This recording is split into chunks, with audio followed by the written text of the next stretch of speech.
Hello दोस्तों, ये एक कहानी पूनम कनौजा की जुबानी। आइए दोस्तों, चलते हैं जिंदगी जीने की सही राह के तीसरे पार्ट पर। आज ऑफिस में मनोहर दास जी के पुराने दोस्त देवेंद्र सिंह जी उनसे मिलने आए थे। ऑफिस में आते ही उनकी नजरें मनोहर दास जी की कुर्सी के पीछे लगे फ्रेम पर पड़ी, जिसे वो आश्चर्य से देखते ही रह गए। पहले उस फ्रेम पर मनोहर दास जी ने एक पंक्ति लिखवा रखी थी जो उनकी सोच को दिखाती थी। Everything is fair in business and action. Success is the only intention. यानी बिजनेस में कुछ सही गलत नहीं होता, केवल सक्सेस ही इम्पोर्टेंट है। उसे पाने के लिए जो चाहे किया जा सकता है। मनोहर दास जी के काम करने का बस एक ही मकसद हुआ करता था, प्रॉफिट और ज्यादा प्रॉफिट, और उसके लिए वो कोई भी रास्ता अपना सकते थे। मगर आज तो वहाँ कुछ और ही लिखा हुआ था। नानक नाम चढ़दी कला, तेरे भाने सरबत दा भला। इसे पढ़कर कि देवेंद्र सिंह ने मनोहर दास जी से पूछा, ये क्या लिखा है यार, इसका क्या मतलब है?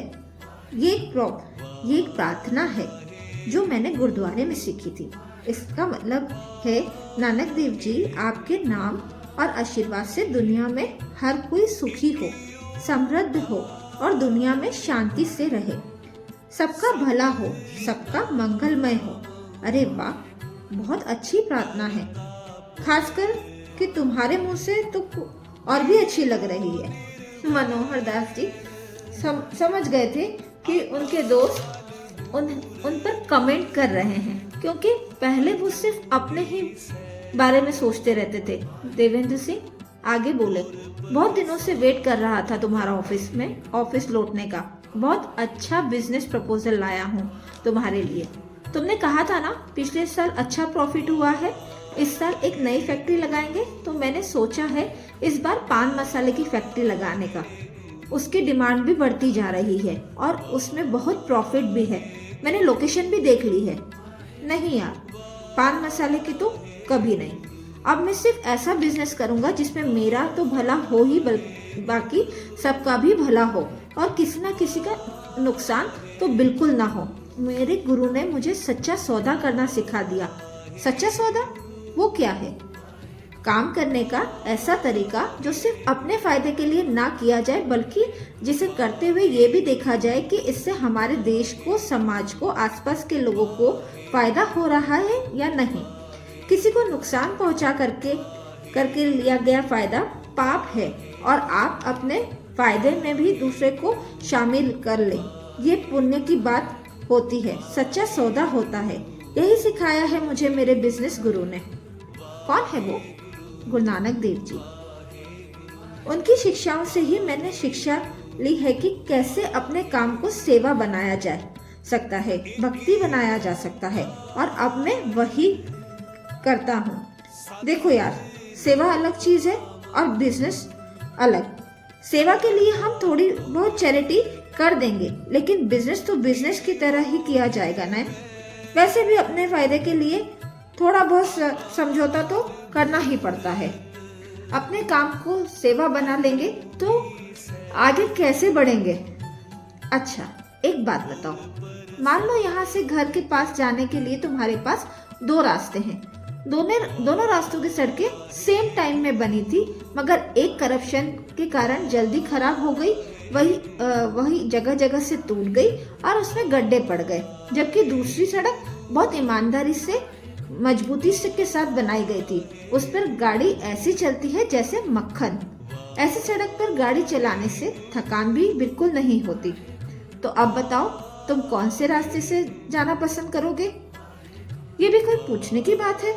जाहिर है, अच्छी सड़क से।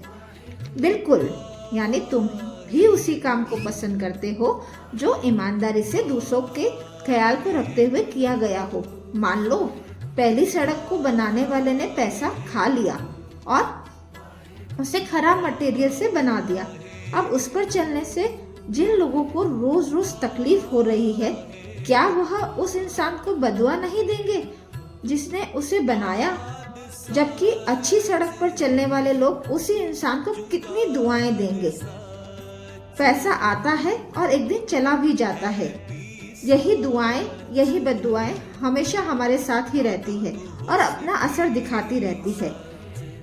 सिर्फ अपना काम ईमानदारी से करने से और इस तरह से करने से ही दूसरों को भी इसका फायदा पहुंचाना हमें अपनी असली कमाई करा सकता है। अपने साथ साथ अपने देश और समाज को भी सुखी कर सकते हैं और यही सिखाया है गुरु नानक देव जी ने दुनिया को। इसलिए मैंने सोचा है कि हम अपने शहर के बाहर एक गारमेंट फैक्ट्री लगाएंगे, जिससे वहाँ के लोकल लोगों को रोजगार मिलेगा। साथ ही वहाँ पर एक स्कूल भी बनाएंगे, जिससे वहाँ के बच्चों को शिक्षा भी मिलेगी। फैक्ट्री में सिलाई का कोर्स भी रखे जाएगा, ताकि उस एरिया की महिलाएं आत्मनिर्भर हो सके और आगे चलकर फैक्ट्री में काम भी कर सके। मैंने यह भी सोचा है कि हम अपनी हर फैक्ट्री में छोटे से बच्चों के लिए एक क्रैश भी बनाएंगे, ताकि उनकी माएं टेंशन फ्री होकर काम करें और बच्चों को भी दिक्कत ना हो।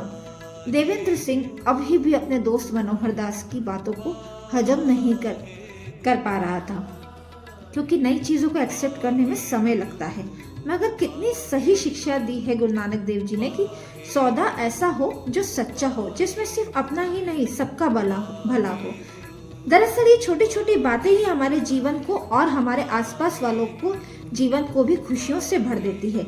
देखा जाए तो हमें हर कोई ना कोई इस दुनिया में काम कर रहा है, कोई ऑफिस में, कोई घर में, कोई बाजार में, कोई कंपनी में।